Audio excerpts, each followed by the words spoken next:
Some mistakes begin so quietly that by the time you realize you're on the path to disaster, it's already too late. For Rebecca Lawson, that path began in the cold corridors of Willowbrook County Jail, at a moment she never expected. The 28-year-old deputy sheriff had been serving this small Georgia town for 5 years. Everyone knew her, respected her. She had a spotless record, a stable marriage, and a bright future ahead. Until that day. Have you ever felt an irresistible pull toward something forbidden? That pull becomes so strong that you forget your logic, your values, even who you are. Rebecca was about to experience exactly that, though she didn't know it yet. On the morning of March 15th, 2019, Rebecca started her shift as usual. Her uniform was flawless, her badge gleaming, her service weapon secure in its holster. Mark, her husband, had left early for the construction site again. Lately, there had been a distance between them.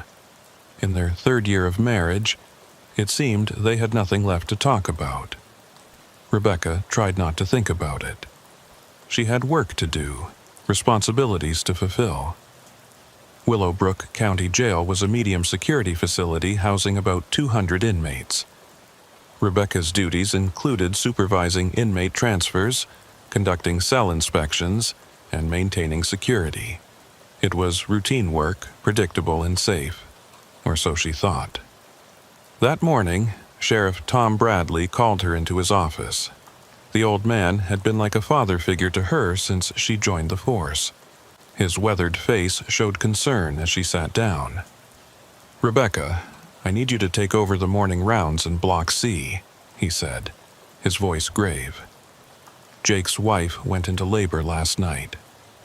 Block C housed medium-risk inmates, mostly drug offenders and nonviolent criminals awaiting trial or serving short sentences. Rebecca nodded. "No problem, Sheriff. I've got it covered."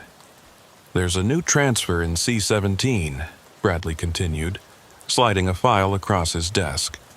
"Dante Rodriguez, drug trafficking, 8 years, transferred from state because of overcrowding. Keep an eye on him. His file shows he's persuasive." Rebecca glanced at the mugshot. Dark eyes stared back at her, intense even in a photograph. Hispanic male, 32 years old, athletic build. Something about those eyes made her look twice before closing the file. "Persuasive how?" she asked. "He's got a history of manipulating staff at his previous facilities. Nothing actionable, but several warnings. Just maintain professional distance." If only she had truly understood what that warning meant. If only she had recognized the danger in those dark eyes. But hindsight is always perfect, isn't it? Rebecca made her way to Block C, her footsteps echoing in the sterile hallway. The familiar smell of industrial disinfectant mixed with the underlying odor of too many bodies in too small a space.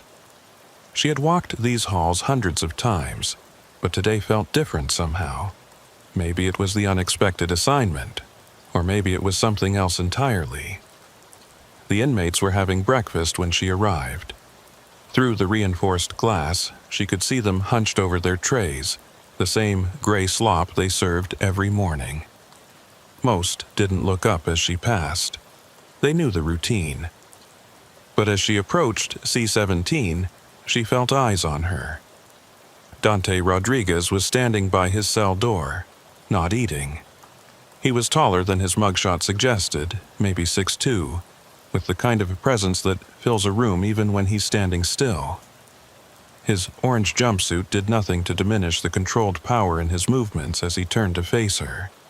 "You must be the new guard," he said, his voice carrying a slight accent that softened the edges of his words.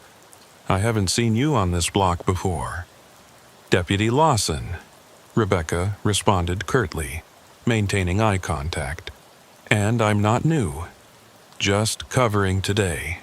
A smile played at the corner of his mouth. Not threatening, not even particularly flirtatious, just knowing somehow. "My mistake, Deputy Lawson." "I'm Dante." "I know who you are," she said, moving past his cell to continue her rounds, but she could feel his gaze following her. "Have a good day, deputy," he called after her. She didn't respond, but something in his tone stuck with her. Not the usual crude comments or hostile silence she got from inmates. There was a strange respectfulness to it, almost. Gentle. The morning rounds continued without incident. Rebecca checked cells, verified head counts, supervised medication distribution, but she found herself hyper-aware each time she passed C-17. Dante never said anything else, just nodded politely when their eyes met. Professional, respectful, entirely appropriate. So why did her pulse quicken each time? Back home that evening, Mark was already on the couch, beer in hand, watching the game. He barely looked up when she entered. "Hey," he grunted. "There's leftover pizza in the fridge." Rebecca stood in the doorway, still in uniform, watching the man she'd married. When had they become strangers living in the same house? When had "I love you" become "there's pizza in the fridge"? "How was your day?" she tried. "Same shit, different day. You?" She thought about mentioning the new assignment, the warning about the manipulative inmate, the strange feeling she'd had all day. Instead, she said, "Same." Mark's attention had already returned to the TV. Rebecca went to shower, letting the hot water wash away the day. But as she closed her eyes, she saw dark eyes staring back at her. She shook her head, angry at herself. She was a professional, a married woman, a deputy sheriff with a spotless record, but loneliness has a way of making you vulnerable to attention, even from the wrong sources. The next morning, Rebecca found herself assigned to Block C again. Jake's wife had complications, Bradley explained. She'd be covering for at least a week. Rebecca nodded, telling herself the slight flutter in her stomach was just coffee on an empty stomach. This time, when she passed C-17, Dante was reading. A worn paperback, Gabriel Garcia Marquez, she noticed. Not what she expected from a drug dealer. "Love in the time of cholera," she found herself saying, breaking her own rule about unnecessary interaction. Dante looked up, genuine surprise flickering across his features. "You've read it?" "College," she admitted. "Literature minor." "A cop with a literature degree," he mused. "That's unexpected." "Deputy," she corrected automatically. "And you're a drug dealer reading magical realism. That's equally unexpected." "Former drug dealer," he said with a wry smile. "Currently, I'm just an inmate trying to pass 8 years without losing my mind." She should have walked away then. Should have maintained that professional distance Bradley had warned her about. Instead, she found herself lingering. "Why Garcia Marquez?" she asked. Dante considered the question, his fingers tracing the book's worn spine. "My mother used to read to me in Spanish when I was young." Garcia Marquez reminds me of her voice. The rhythm of the words, you know? There was a vulnerability in that admission that caught Rebecca off guard.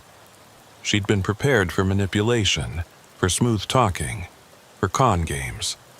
She wasn't prepared for genuine human connection. "She must be proud of you," she said, the sarcasm coming out gentler than intended. "She died before I got arrested," Dante replied quietly. "Cancer. At least she never had to see this." He gestured at the cell around him. "I'm sorry," Rebecca said, and meant it. "We all make choices, Deputy Lawson. Some of us just make worse ones than others." Their eyes met through the bars, and for a moment, the barrier between them seemed to dissolve. Then Rebecca's radio crackled to life, breaking the spell. "Lawson, need you in processing," Turner's voice announced. "On my way," she responded, already moving. She didn't look back. but she could feel Dante watching her leave. That night, Mark didn't come home until after midnight, stumbling in drunk from another night with his buddies. Rebecca pretended to be asleep as he collapsed into bed, reeking of beer and cigarettes. She stared at the ceiling in the darkness, wondering when her life had become so empty that a brief conversation with an inmate was the highlight of her day. The week continued in the same pattern. Each day, Rebecca would pause at C-17. Each day, their conversations grew a little longer, a little deeper. Dante told her about growing up in East LA, about his scholarship to USC that he lost when his father got sick and he needed quick money. Rebecca found herself sharing too, about her small-town childhood, her dreams of making detective, the way her marriage was slowly suffocating her. "Why do you stay?" Dante asked one morning, after she'd admitted that Mark hadn't really talked to her in months. "It's complicated," she said, the standard response of everyone in a failing marriage. "Is it, though?" Dante challenged gently. "Or is it just scary to admit it's over?" She didn't answer, couldn't answer. Because he was right, and that terrified her. By Friday, Rebecca was looking forward to her rounds in a way that should have been a warning sign. She'd started wearing perfume again, told herself it was just to feel more feminine, more human in the harsh environment of the jail. She'd styled her hair instead of pulling it back in the regulation bun. Small things. Harmless things. Except they weren't harmless at all. "You look different today," Dante observed as she approached his cell. "Do I? Happier, maybe. More alive." She felt the blush creeping up her neck and hated herself for it. It's Friday. Everyone's happier on Friday. Even inmates? He asked with that half-smile that made her stomach flutter. Especially inmates. Weekend means visitors. "Not for me," he said. "No one left to visit." The sadness in his voice was so genuine it made her chest ache. Without thinking, she reached through the bars, her hand briefly covering his where it rested on the crossbar. The touch lasted maybe 2 seconds, but it sent electricity through her entire body. "I'm sorry," she whispered, though she wasn't sure if she was apologizing for his loneliness or for touching him. "Don't be," Dante replied, his voice rough. "It's the first human contact I've had in months that wasn't violent." Rebecca pulled her hand back as if burned, the weight of what she'd done crashing over her. She'd touched an inmate, initiated physical contact. It was a violation of every protocol, every rule, every ethical boundary of her profession. "I have to go," she said abruptly, turning away. "Rebecca," he called after her, using her first name for the first time. She stopped, but didn't turn around. "I'm sorry. I didn't mean to. I know you were just being kind." She walked away without responding, her hand still tingling from the contact. In the bathroom, she splashed cold water on her face, staring at her reflection. What was she doing? This wasn't her. She didn't break rules, she didn't cross lines. But loneliness and attraction make a dangerous combination, especially when someone sees you, really sees you, for the first time in years. That weekend was torture. Mark spent Saturday at his buddy's house watching football, came home drunk, and passed out on the couch. Sunday, he went fishing before dawn and didn't return until after dark. Rebecca spent 2 days alone in her own home, her thoughts constantly drifting to a pair of dark eyes and a gentle voice that made her feel visible again. She tried to convince herself it was nothing, just compassion for someone who was alone, just basic human kindness. But late at night, when Mark's snores filled the bedroom, she found herself replaying every conversation, every look, every moment that had passed between them. Monday morning came too soon, and not soon enough. Rebecca dressed carefully, professional. Nothing special, she told herself, even as she applied lipstick for the first time in months. When Bradley told her Jake would be out for another 2 weeks, his wife had developed complications. She had to work to keep the relief off her face. But when she reached Block C, C-17 was empty.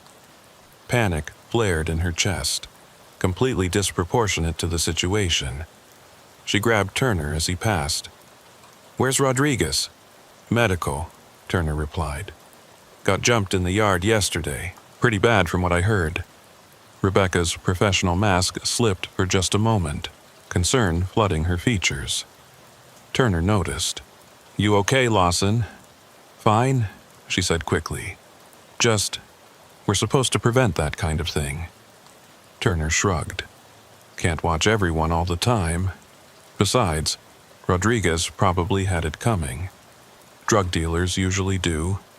Rebecca wanted to argue, wanted to defend Dante, but caught herself. What was she doing? Why did she care so much about an inmate who'd been beaten? She went through her rounds mechanically, her mind elsewhere. During her break, she found herself walking toward the medical wing. Just checking on an incident in her block, she told herself. Part of her duties. Dr. Jane Olson was updating charts when Rebecca entered. They'd known each other for years, had grabbed drinks together a few times. "Hey, Rebecca, what brings you to my domain?" "Heard one of the inmates from my block was brought in yesterday." "Rodriguez?" Jane's expression darkened. "Yeah, bad one. 3 guys cornered him in the yard. Broken ribs, concussion, lots of bruising. He'll live, but he's going to be here for a few days." "Can I see him?" The words were out before Rebecca could stop them. Jane raised an eyebrow. "Why?"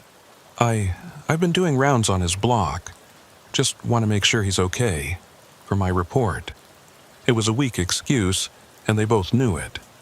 But Jane just shrugged and pointed down the hall. "Room 3, he's conscious but on pain meds, so he might be a little out of it." Rebecca's feet carried her down the hall before her brain could talk her out of it. She knocked softly on the doorframe before entering. Dante was propped up in bed, his face a mess of bruises and cuts. His left eye was swollen shut, his lip split. But when he saw her with his good eye, he tried to smile. "Deputy Lawson, this is unexpected." She moved closer, her professional composure cracking at the sight of his injuries. "Jesus, Dante, what happened?" "Disagreement about territory I no longer control," he said, his voice slightly slurred from the medication. "Apparently, some people have long memories." "Who did this?" "Doesn't matter." "It does matter. You need to file a report, get them transferred to isolation." "Rebecca," he interrupted gently. "Let it go. This is prison. These things happen." She found herself sitting in the chair beside his bed without remembering the decision to do so. "This shouldn't happen. You're supposed to be safe here." Dante's good eye studied her with an intensity that made her shift in her seat. "Why do you care what happens to me?" The question hung in the air between them. She should have said it was her job, her duty, her professional responsibility. Instead, she found herself speaking the truth. "I don't know," she whispered. "I just do." His hand moved across the blanket, stopping just short of hers, not touching, but close enough that she could feel the heat from his skin. "You should stay away from me," he said quietly. "I'm no good for you." "I know," she replied, but didn't move. They sat in silence for a moment, the weight of unspoken things filling the room. Then, footsteps in the hallway broke the spell and Rebecca jumped up. "I should go." "Rebecca," Dante called as she reached the door. "Thank you for checking on me, for caring." She nodded without turning around and fled the medical wing, her heart racing like she'd run a marathon. This was getting out of control. She was getting out of control. That night, she lay beside Mark's sleeping form and tried to convince herself to request a transfer to a different block, to put distance between herself and temptation, to save her career, her marriage, her life as she knew it. But she knew she wouldn't, because for the first time in years she felt alive. And that feeling was more addictive than any drug Dante had ever sold. When Dante returned to Block C after 5 days in medical, Rebecca had to physically stop herself from rushing to his cell. She waited until her official rounds, maintaining the facade of professionalism even as her heart hammered against her ribs. The bruises had faded to yellow-green patches across his face, but he moved carefully, favoring his left side where the ribs were still healing. "Welcome back," she said, keeping her voice neutral as other inmates watched. "Good to be back, Deputy," he replied, but his eyes said so much more. Have you ever stood at the edge of a cliff, knowing that one more step would send you plummeting, but feeling the irresistible pull to jump anyway? That's where Rebecca stood now, teetering on the edge of something that would destroy everything she'd built. Later, during the quiet hour, when most inmates napped or read, she returned to C-17. This time, she had a book with her. 100 Years of Solitude, she said, sliding it through the bars. Thought you might want something new. Dante's fingers brushed hers as he took the book, and this time neither of them pulled away immediately. The touch lasted 3 seconds, maybe 4. An eternity in a place where every second was monitored, recorded, observed. "Thank you," he said softly, his thumb tracing the cover. "No one's given me a gift in I can't remember how long." "It's not a gift," Rebecca said quickly, glancing around nervously. "It's just, inmates are allowed books, from the library." "This isn't from the library," Dante observed, noting the personal inscription on the inside cover. "This is yours." She'd forgotten about the inscription. Her college professor had written it years ago. To Rebecca, "May you always find magic in the real." Now those words felt like a prophecy, or maybe a curse. "Keep it," she said. "I've read it enough times." Their conversations evolved after that. During her rounds, they spoke in code, professional exchanges that meant nothing to anyone listening but everything to them. A simple, "How are you today, Rodriguez?" became loaded with concern and care. His, "Fine, Deputy Lawson," carried reassurances meant only for her. But it was during the quiet hours that the real conversations happened. Rebecca started timing her paperwork to coincide with these lulls, positioning herself where she could see C-17 while appearing to work.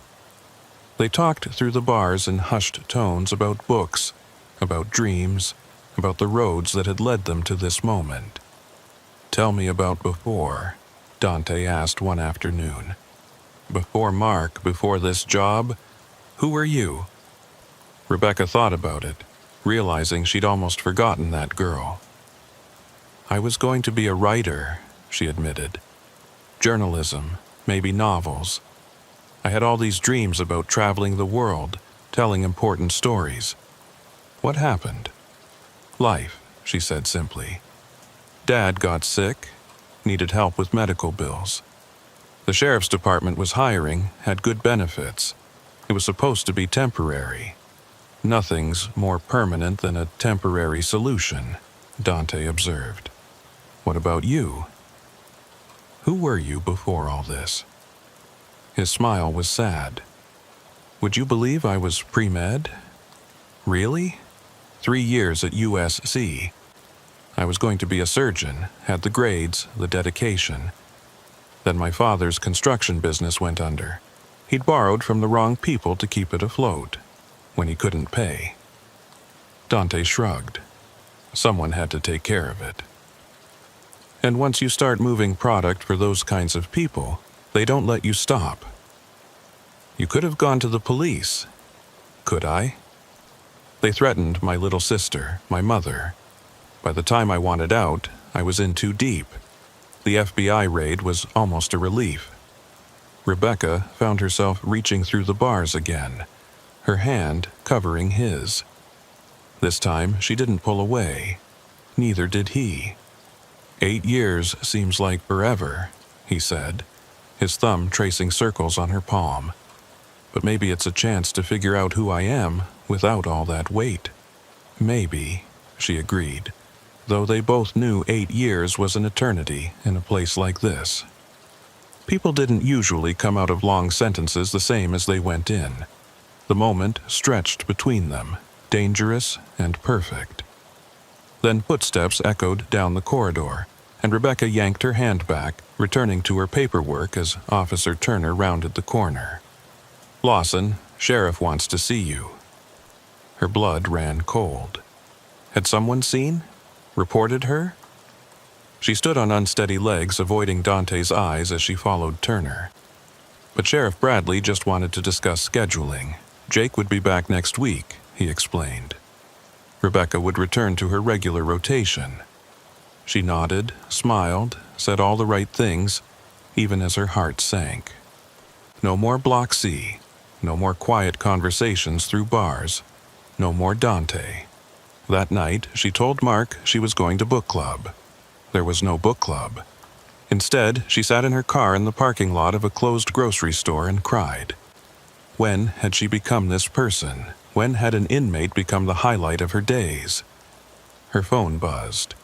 Mark, asking her to pick up beer on the way home. Not, "I love you," not, "I miss you." Just, "Get beer." She deleted the message without responding. The next morning, she made a decision that would change everything. During shift change, when the camera angles created a blind spot near the supply closet, she slipped a cell phone from the contraband locker. It was an old flip phone, scheduled for destruction. No one would miss it. Her hands shook as she concealed it in her uniform. This wasn't just breaking protocol anymore. This was committing a felony. Bringing contraband to an inmate was a crime that could cost her everything. Her job, her freedom, her life as she knew it. But when she slipped it through the bars to Dante during the quiet hour, when she saw the shock and then the understanding dawn in his eyes, she knew she'd already crossed a line there was no coming back from. "Rebecca, I can't. My number's programmed in," she whispered. "Hide it well. Only use it at night, after lights out. The guards don't monitor the cell towers closely between 2 and 4 a.m. "Why?" he asked, though his fingers had already closed around the phone. "Because I'm being moved to different blocks next week. Because I need to hear your voice. Because..." She couldn't finish the sentence, couldn't say the words that would make this real. "Rebecca," he said, and the way he said her name made her knees weak.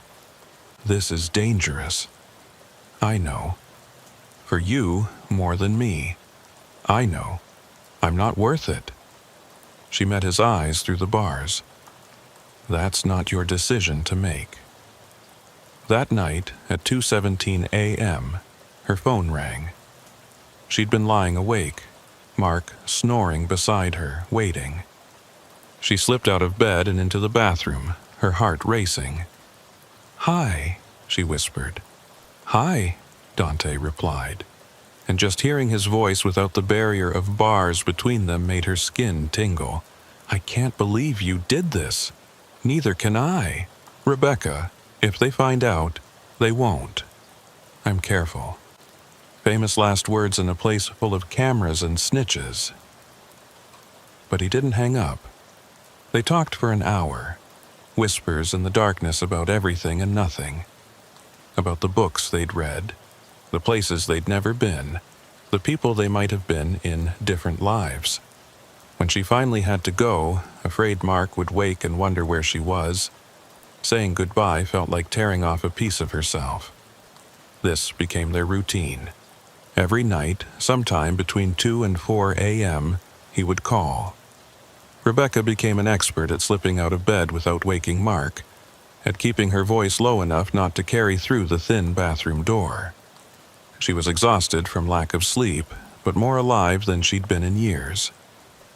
During the days, even though she was no longer assigned to Block C, she found excuses to walk by. Just a glimpse of him was enough to sustain her through the tedious hours. They had developed a system. If she tucked her hair behind her left ear, it meant she was thinking of him. If he stood at his cell door during her pass, it meant he'd call that night. 3 weeks into this dangerous dance, everything changed. Rebecca had been feeling off for days, tired beyond the lack of sleep, nauseated in the mornings. She attributed it to stress, to the constant anxiety of living a double life. But when she missed her period, a cold dread settled in her stomach. She bought the pregnancy test at a pharmacy 3 towns over, paying cash, wearing sunglasses like a criminal, which, she supposed, she was now. The 2 pink lines appeared almost immediately, undeniable and terrifying. She was pregnant, with Mark's child, obviously. They'd had sex exactly once in the past month, a drunken encounter after his birthday party. But as she stared at those 2 lines, all she could think about was how she was going to tell Dante. That night, when he called, she couldn't bring herself to say the words. "You sound different," he observed. "What's wrong?" "Nothing," she lied. "Just tired." "Rebecca." The way he said her name, gentle but firm, broke through her defenses. "I'm pregnant," she whispered, then immediately clarified. "It's Mark's." "It has to be. We haven't. You and I haven't." Silence stretched between them, filled with everything they hadn't done, everything they wanted to do, everything they could never have. "Congratulations," he finally said, but his voice was hollow. "Dante." "This is good," he interrupted. "This is a sign. You should focus on your marriage, on your family. Forget about me." "I can't." "You have to. I love you." The words tumbled out before she could stop them, hanging in the darkness between them like a confession at gunpoint. She'd never said them before, had barely admitted them to herself, but they were true. God help her, they were true. Dante's breath hitched on the other end of the line. "Rebecca, don't. It's true." "It doesn't matter if it's true. I'm in here for 8 more years. You're married, you're pregnant, you're a cop, and I'm an inmate. There's no version of this that ends well. I don't care. You should care. You have everything to lose." "I already feel like I've lost everything," she said, tears streaming down her face. "The only time I feel like myself is when I'm talking to you." "Jesus, Rebecca." His voice broke. "I love you too, but that just makes this worse." They stayed on the line, not speaking, just breathing together across the impossible distance between them. Finally, Dante spoke again. "We have to stop this. I know. I mean it. No more calls. No more walks by my cell. You need to forget I exist. I can't do that. You have to. For the baby, if nothing else." The baby, right, this cluster of cells growing inside her that would tie her to Mark forever, that would make leaving impossible, that would turn her prison into a life sentence. "What if I wasn't pregnant?" she asked suddenly. "What if I left Mark? What if I waited for you? 8 years, Rebecca. You can't wait 8 years. People have waited longer, not for someone like me. I'm a convicted felon. Even when I get out, I'll have nothing. No job prospects, no money, no future. You deserve better. You're better," she insisted. "You're the best thing that's happened to me. We've never even kissed," he pointed out. "Never been on a date. Never done any of the normal things people do when they fall in love. This isn't real, Rebecca. It's just two lonely people finding comfort in an impossible situation. His words stung because part of her feared they were true. Was this love or just desperation? Was Dante really who she thought he was, or had she projected all her needs onto someone safely unattainable? "It feels real," she whispered. "Feelings aren't reality. Reality is you're pregnant with your husband's baby, and I'm doing 8 years for drug trafficking. Reality is if anyone finds out about us, you go to prison too. Is that what you want? To give birth in chains? To have your baby taken away?" The image was sobering. Rebecca touched her still flat stomach, imagining the life growing inside. This baby didn't ask to be conceived in a loveless marriage or born to a mother in love with an inmate. "You're right," she said quietly. "We have to stop. Tomorrow, put in for a transfer. Different shift, different building, whatever it takes, and get rid of the phone." "How? Break it. Flush the pieces. Just get rid of it." "Okay. Rebecca? Yeah?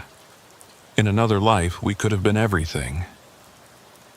The line went dead. Rebecca sat on the bathroom floor, clutching the phone, sobbing as quietly as she could manage. In another life. But they only had this one, and in this life she was trapped in a web of her own making. The next morning, she put in for a transfer to the night shift. Bradley approved it immediately, glad to have someone willing to work the unpopular hours. That afternoon, she walked through Block C one last time. Dante was at his cell door, the Garcia Marquez novel in his hands. Their eyes met for a brief moment, saying everything they couldn't voice. Then she walked away, each step feeling like she was leaving pieces of herself behind. That night, there was no call. She destroyed the phone, flushing the SIM card and throwing the pieces in different dumpsters around town. Mark noticed she was quiet at dinner, but didn't ask why. He never asked why. 2 weeks passed. Rebecca worked nights now, 11 p.m. to 7 a.m., avoiding Block C entirely. The pregnancy exhaustion combined with the heartbreak left her feeling like a ghost haunting her own life. She went through the motions: work, home, sleep, repeat. Mark was thrilled about the baby when she finally told him, talking about football games and fishing trips, assuming it would be a boy. Rebecca smiled and nodded and felt nothing. Then, one night, everything went wrong. There was a fight in Block B, all hands needed. Rebecca responded, helping to separate 2 inmates who'd fashioned shanks from toothbrushes. In the chaos, she took an elbow to the stomach. Not hard, but enough to double her over. The cramping started an hour later. By the time her shift ended, she was bleeding. She drove herself to the hospital, told them she'd fallen downstairs. The doctor's face was grim as he delivered the news. She'd lost the baby. Rebecca felt relief and guilt in equal measure. Relief that she wasn't tied to Mark forever. Guilt that she was relieved. She called in sick for 3 days, told Mark she had the flu. He brought her soup once, then went back to his life, unaware that their child was gone. On the 4th day, she went back to work. Night shift meant skeleton crew, fewer eyes watching. At 3 a.m., she found herself in Block C. Just to check, she told herself. Just to make sure everything was secure. Dante was awake, sitting on his bunk, reading by the dim cell light. He looked up when he heard the footsteps, his eyes widening when he saw her. She shouldn't be here, they both knew it, but she walked to his cell anyway, her hand reaching through the bars.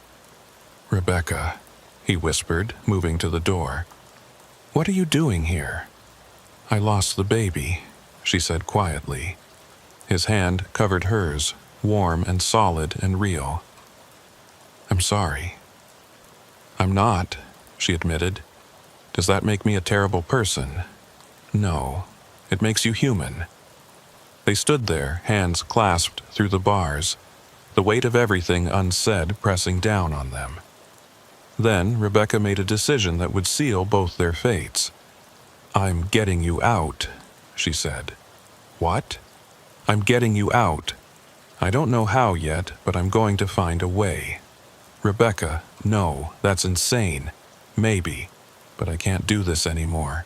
I can't pretend to be okay with this life. I can't watch you waste 8 years in here while I waste 8 years out there. You'll throw away everything." "Everything worth keeping is already gone," she said, "except you." Dante pulled her closer to the bars, his forehead resting against hers through the cold metal.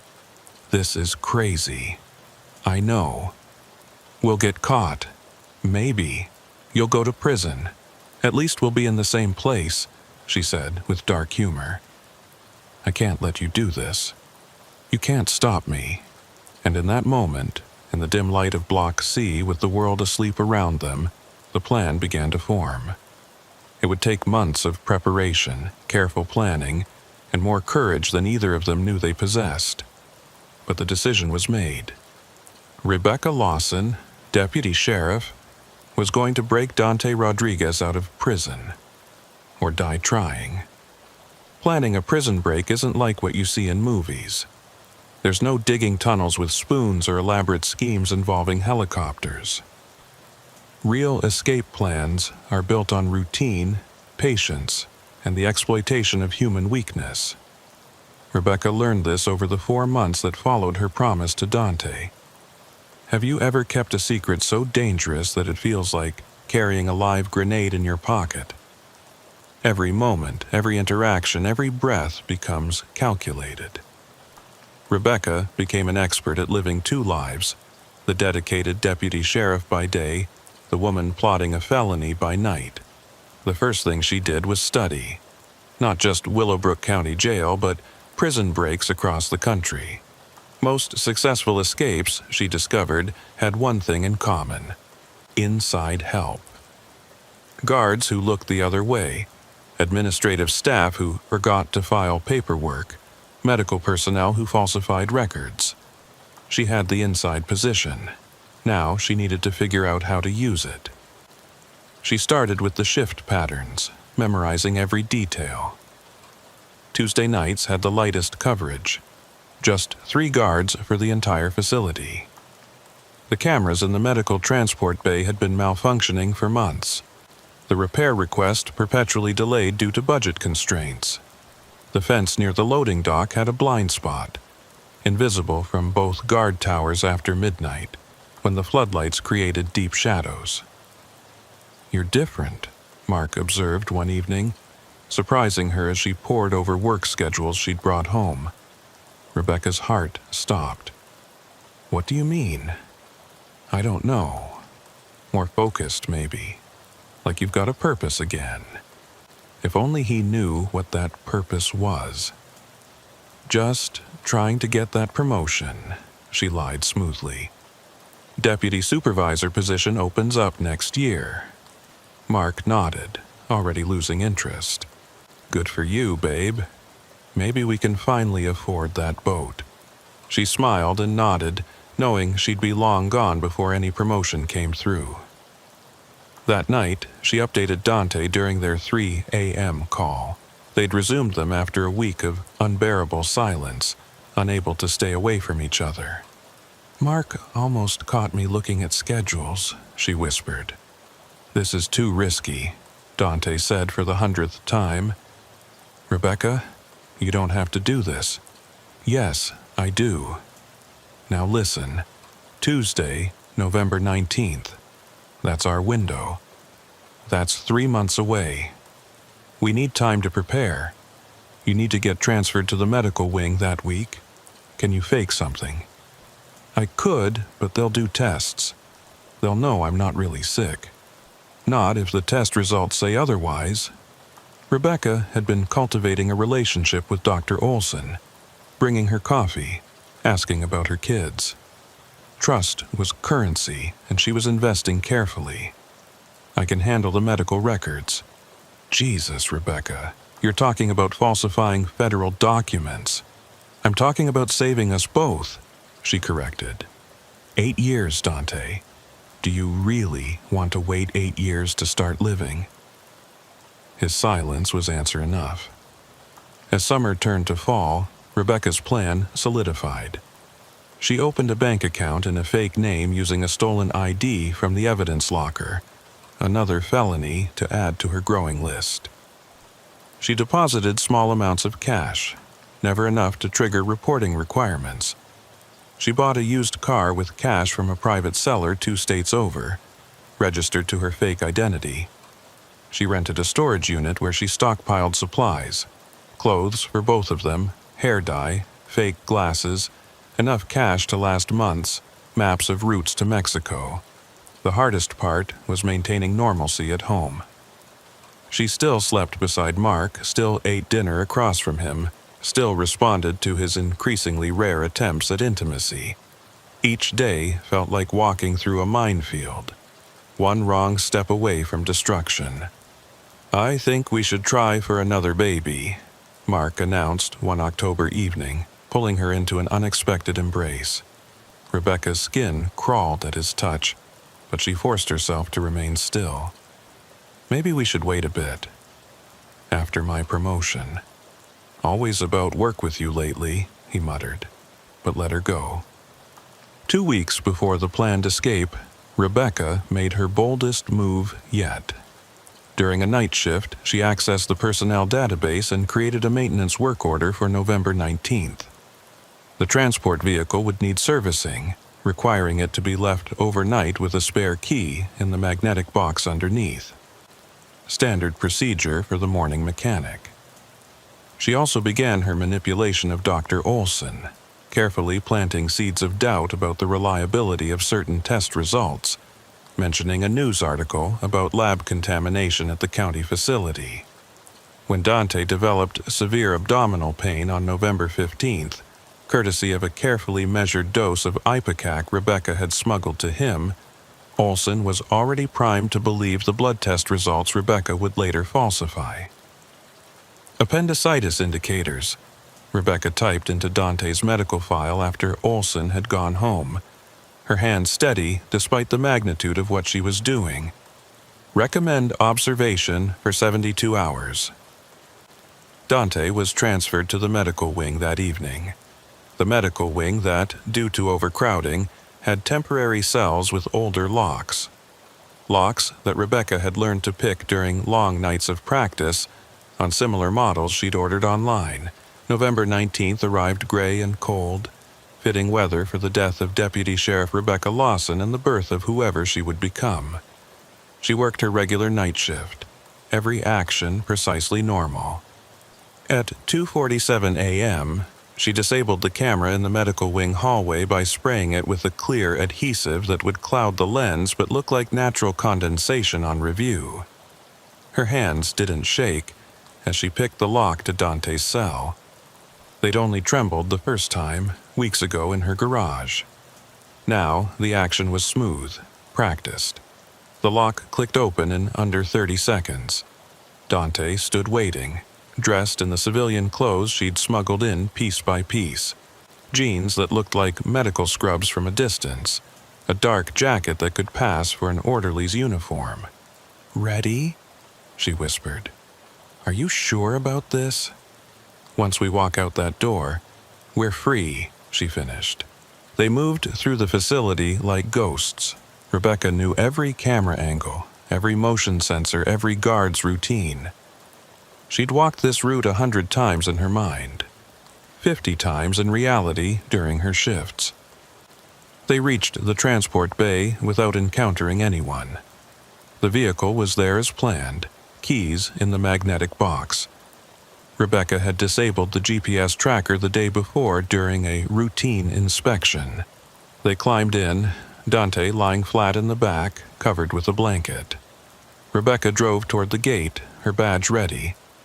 "Late transport to county," she told the night gate guard, Jerry, keeping her voice bored. "Appendicitis case getting worse." Jerry barely glanced up from his magazine. Rough night to be driving. Supposed to storm. Tell me about it.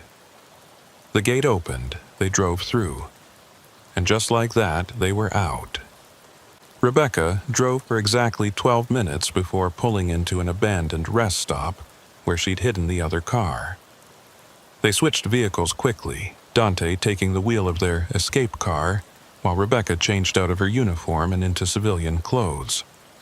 She threw her badge, her gun, her entire identity into a dumpster, watching 28 years of Rebecca Lawson disappear into garbage. "Where to?" Dante asked as she climbed into the passenger seat. "South," she said. "We have 6 hours before shift change, maybe 7 before they notice you're gone. We need to make distance." They drove in silence for the first hour, both afraid that speaking would somehow jinx their escape. The adrenaline kept them sharp, checking mirrors constantly, taking seemingly random turns to ensure they weren't followed. Finally, as they crossed the state line into Tennessee, Dante reached over and took her hand.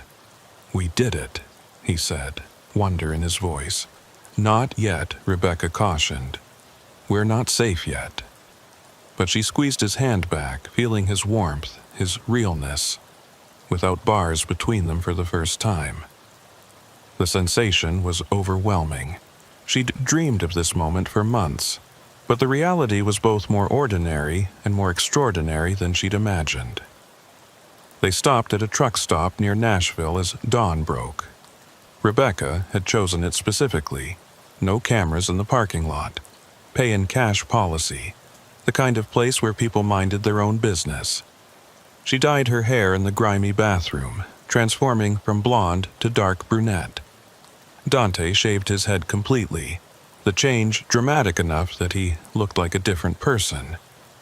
"How do I look?" he asked when they met back at the car. "Free," she said, and meant it. They ate breakfast at a diner attached to the truck stop, their first meal together as free people. It should have been romantic, momentous. Instead, they both picked at their food, too nervous to eat, jumping every time the door opened. "This is crazy," Dante said quietly. "We actually did it." "Don't jinx it," Rebecca warned, but she was smiling. Her phone, her real phone, not the burner she now carried, would be buzzing by now. Mark, waking up to find her gone, her shift supervisor realizing she hadn't checked out. The inevitable discovery of Dante's empty cell. She imagined the chaos, the manhunt that would follow. They'd check the cameras, find the clouded lens. They'd review the gate logs, see her late-night transport. The pieces would fall together quickly. "We need to dump this car soon," she said. "They'll connect it to the escape within hours." "Where's the next switch?"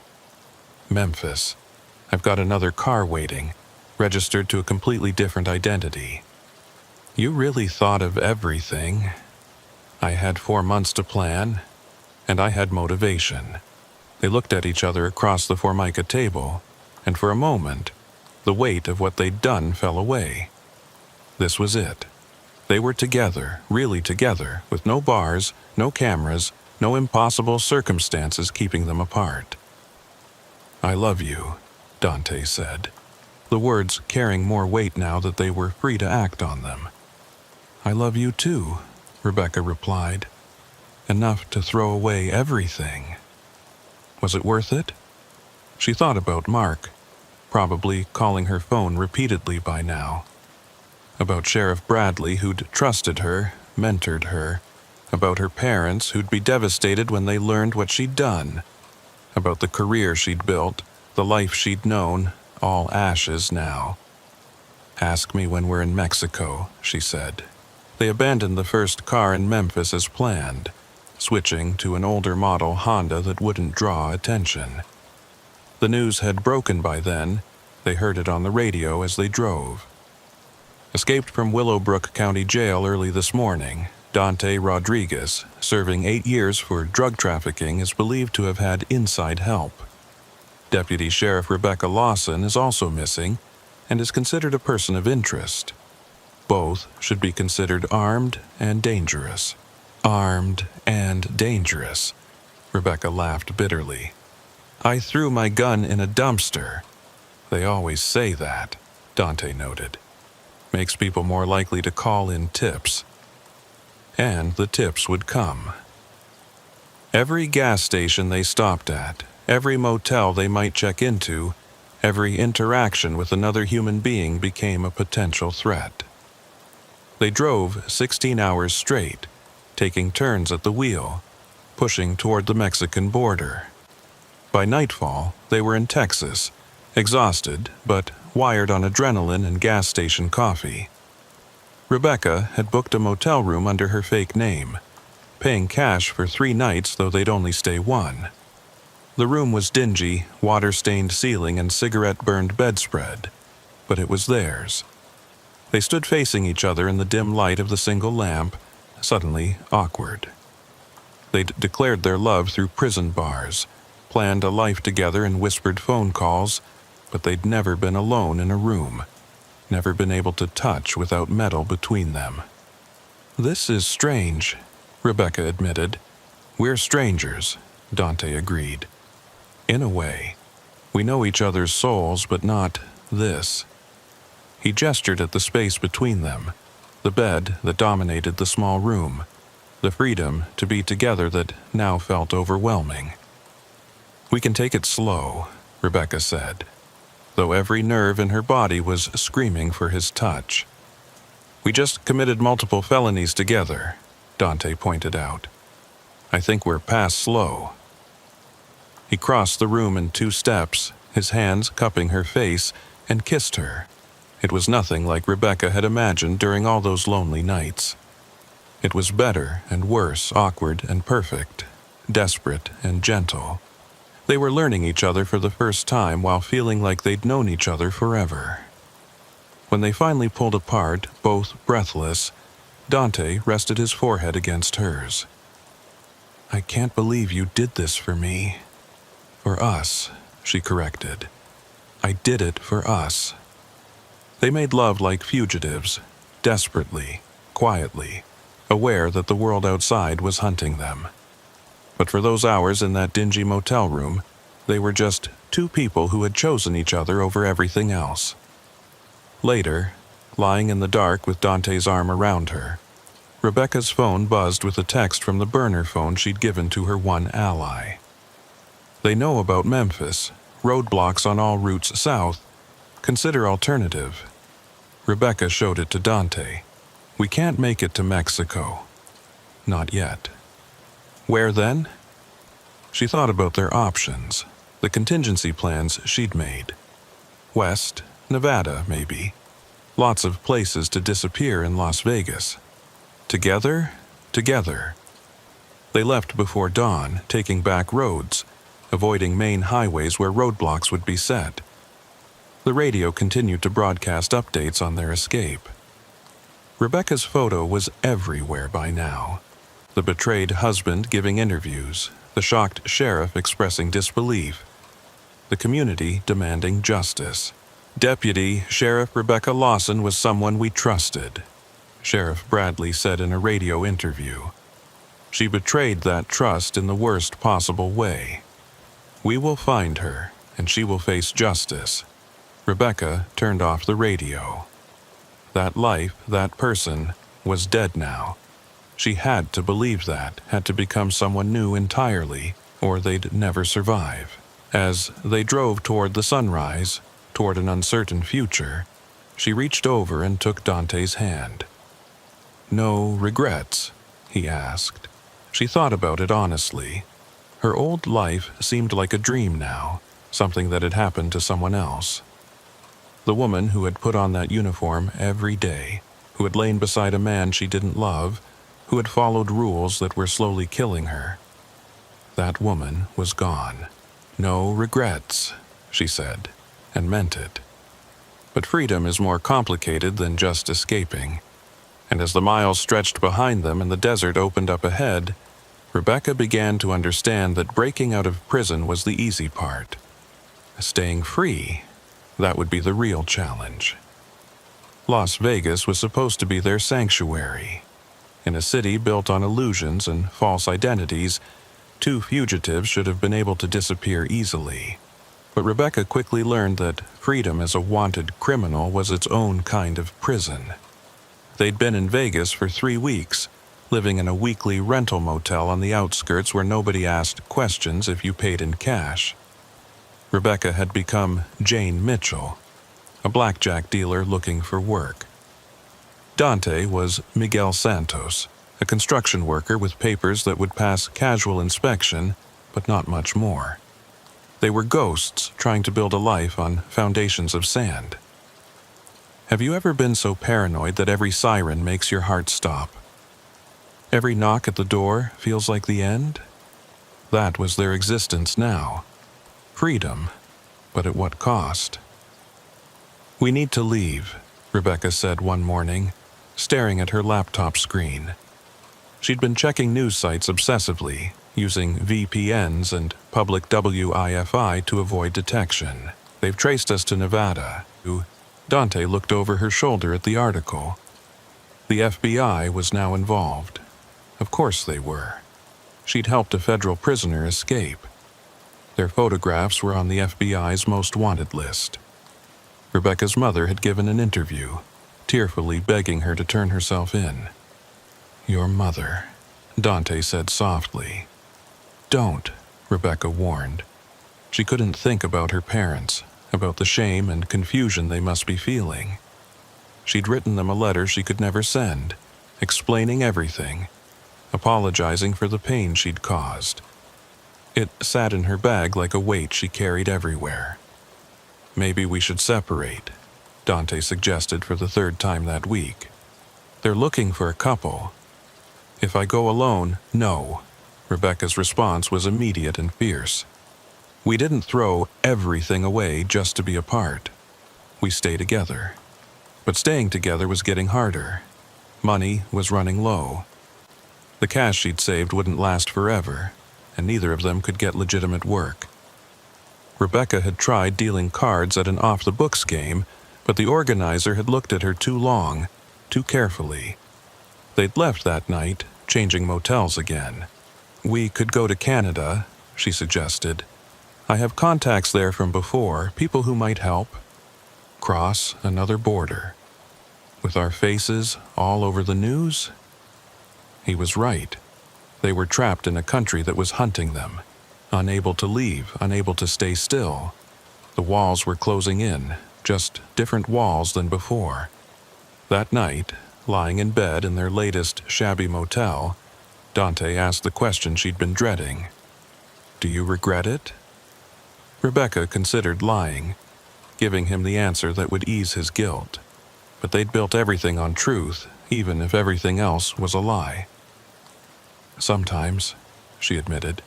"Not you, never you. But I miss feeling safe.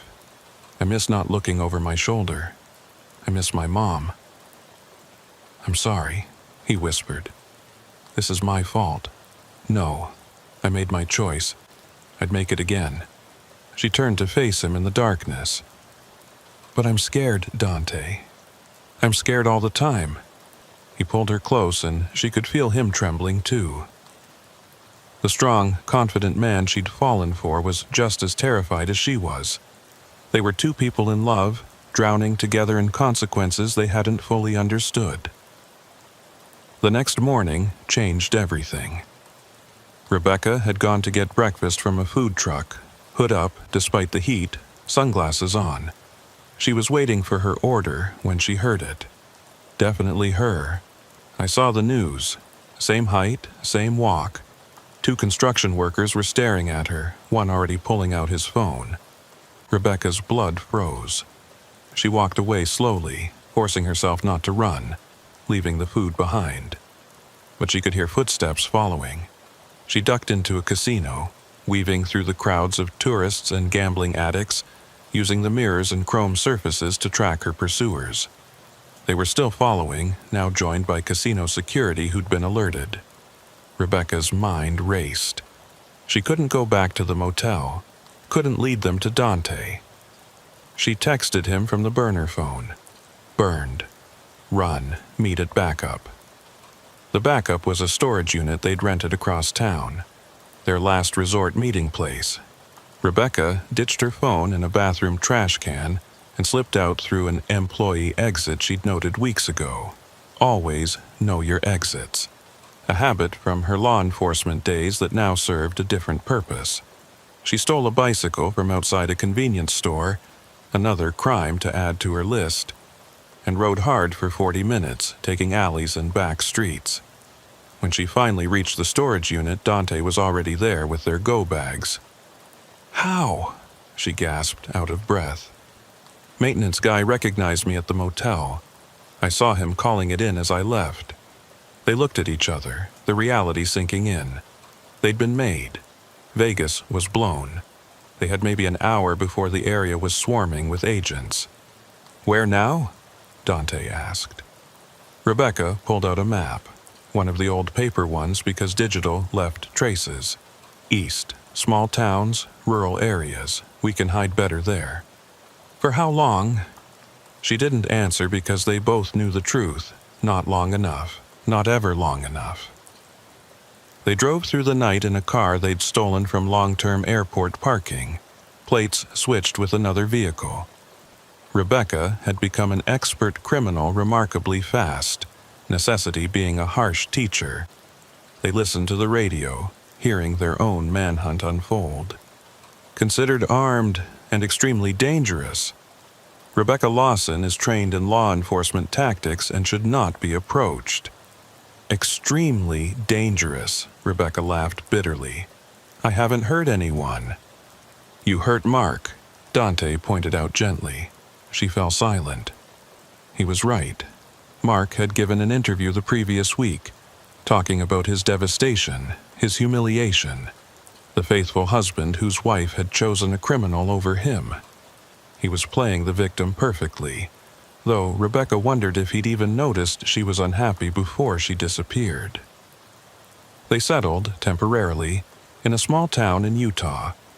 Population 2,000, the kind of place where strangers stood out but also where people minded their own business if you paid in cash and caused no trouble. They rented a cabin from an old woman who barely looked at their fake IDs, too eager for the money to ask questions. For 2 weeks, they played house. Dante cooked. He was surprisingly good at it, while Rebecca obsessively monitored news and law enforcement channels on a laptop she'd bought with cash. They hiked in the nearby mountains, always alert, always ready to run. At night, they held each other and pretended this could last. "Maybe they'll give up," Dante said one evening as they watched the sunset from their cabin's porch. "Eventually, we'll just be old news."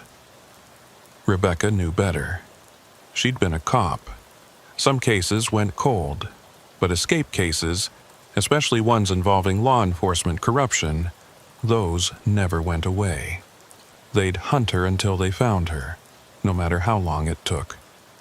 "Yeah," she lied, "maybe." It was the grocery store that did them in. Such a mundane ending to their run. Rebecca had gone to buy supplies wearing her disguise, dark wig, glasses, clothes that changed her silhouette. But she'd forgotten about her walk.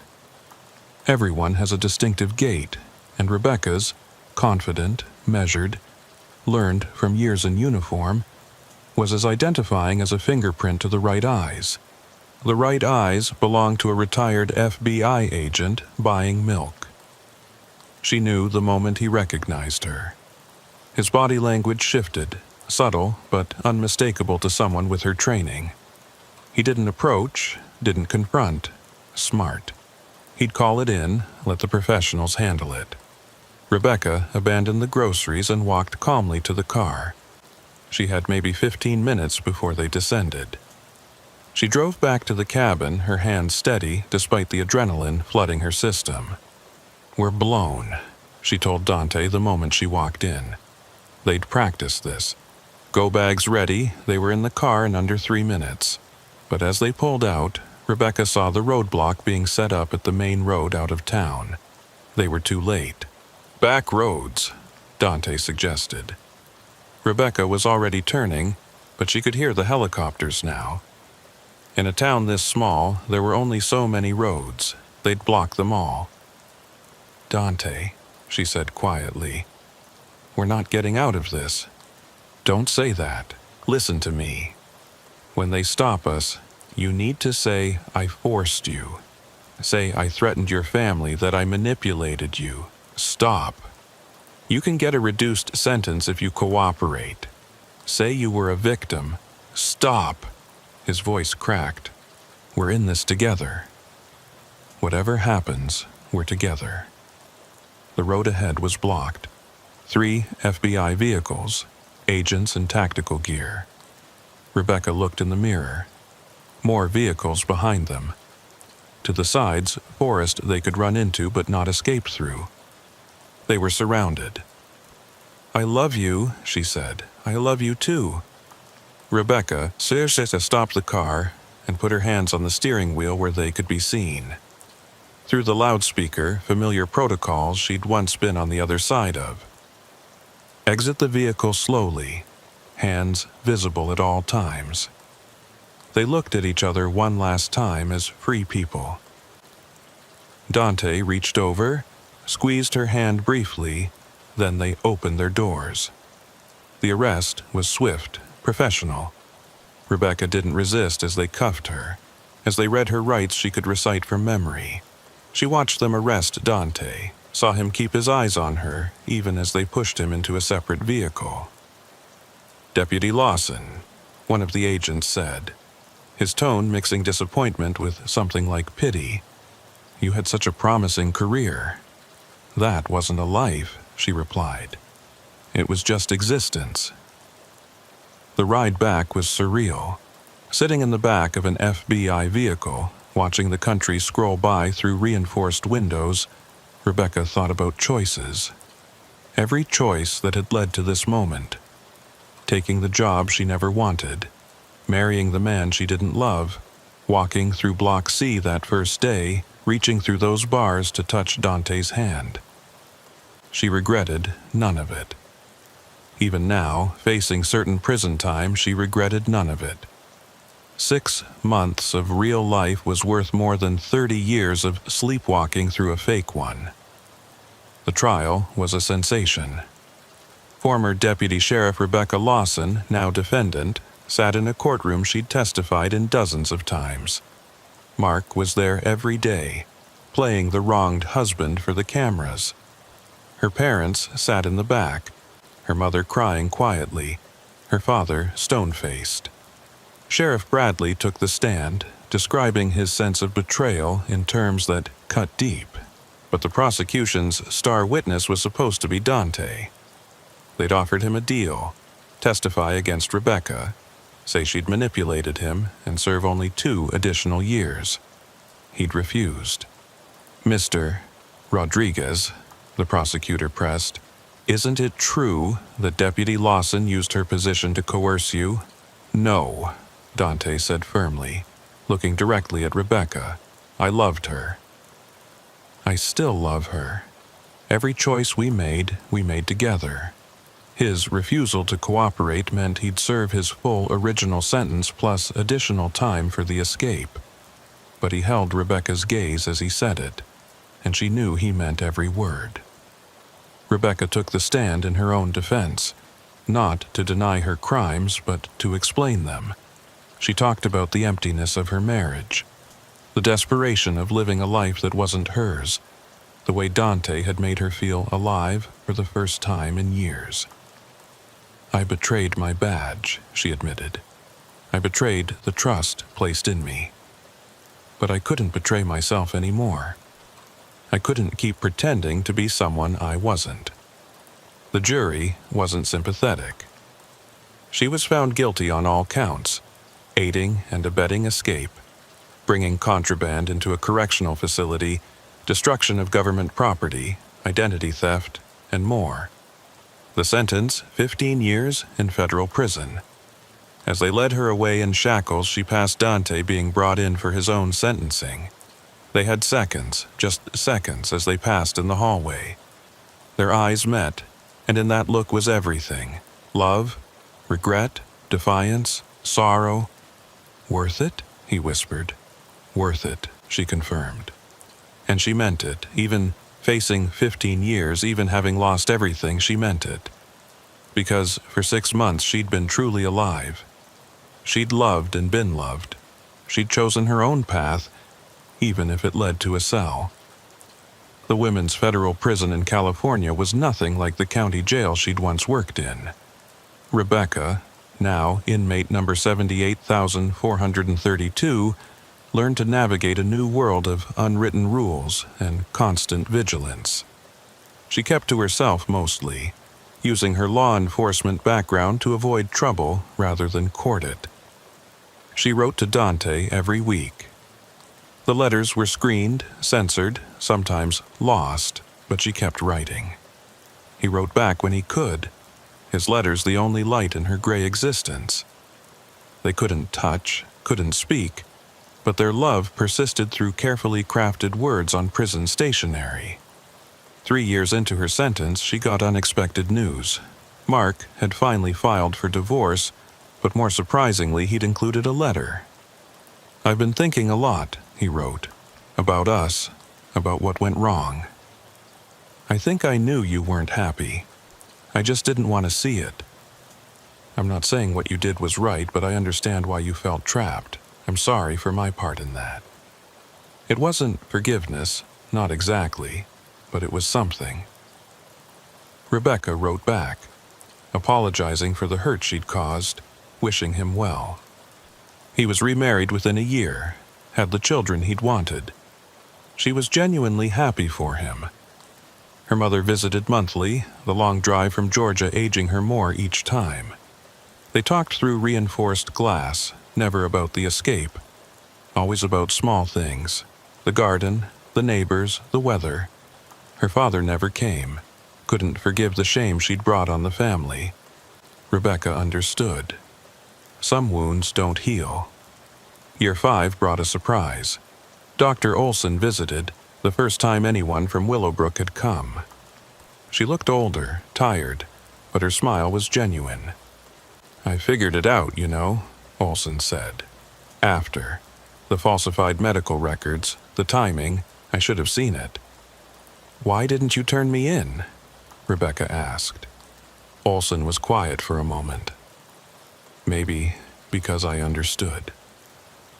I've been in a dead marriage for 15 years, never had the courage to leave. Watching you, it was wrong what you did, but it was also brave in a twisted way. Brave or stupid? Maybe both." They talked for an hour about nothing and everything. Before leaving, Olson slipped Rebecca a piece of paper. "Dante asked me to give you this if I ever saw you." It was a simple drawing, a sunrise over mountains, with words in Spanish at the bottom. "Cada amanecer te espero." Every sunrise, I wait for you. Rebecca served 12 years, released early for good behavior and overcrowding. Dante had been released 6 months earlier, his original sentence plus time for escape totaling 11.5 years.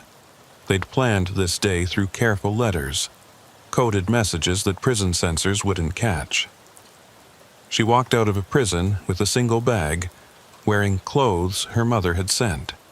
Dante was waiting in an old pickup truck, grayer now, lined, face showing the hard years inside. But his eyes, those dark eyes that had started everything, they still held the same warmth. They didn't speak at first, just held each other in the parking lot while other released inmates streamed past.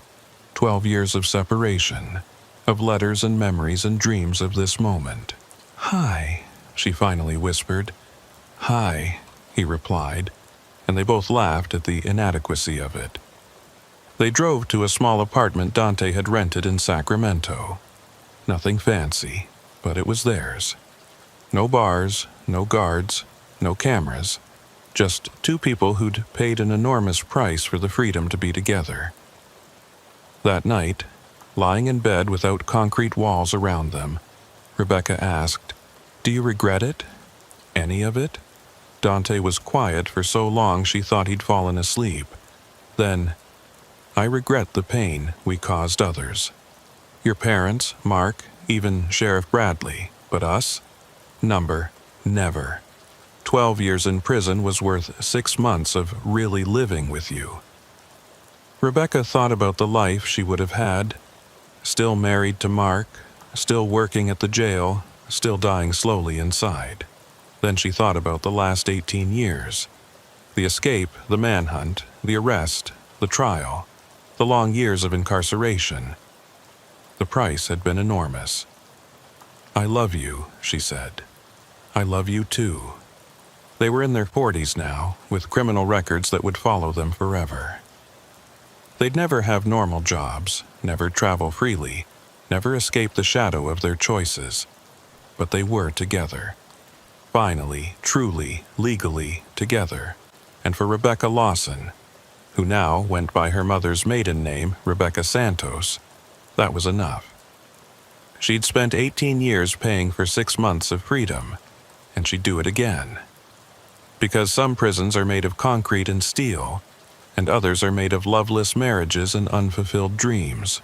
She'd escaped both, paid the price for both, and emerged on the other side scarred but not broken.